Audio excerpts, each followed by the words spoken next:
चपानी कलम से छोड़ी बाप बाप करबे छौड़े धैर्य लगबो तैब से बाप बाप करबे छौड़े धैर्य लगबो तैब से हवा हम कैसे देबो लहंगा में पैम से हवा हम कैसे देबो लहंगा में पैम से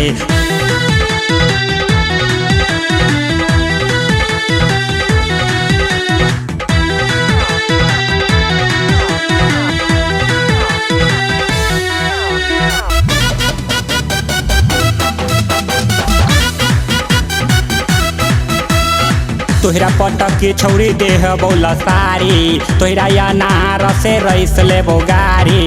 ऐसे तू बोलबे छोरा कहबो तोरा बाप से ऐसे तू बोलबो छोरा कहबो तोरा बाप से ना तो हम मार दे हम लहंगा में चाप के ना तो हम मार दे हम लहंगा में चाप के हे छोड़ा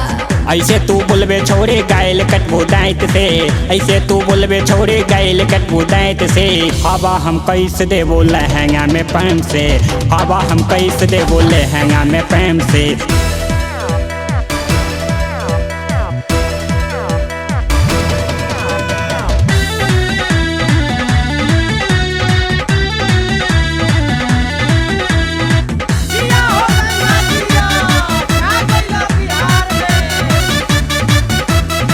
शंकर विद्यार्थी उपेंद्र गाना लिखलो चापी लाल बाबू खचरवा तो हर चोली ले लो नापी सैंडल जब लग तो छोड़ा पूछबे अपने आप से सैंडल जब लग तो छोड़ा पूछबे अपने आप से ना तो हम मार दे हम छपटा में दाब के ना तो हम मार दे हम छपटा में दाब के राजेश निषादावा के बचबे नहीं हाइट से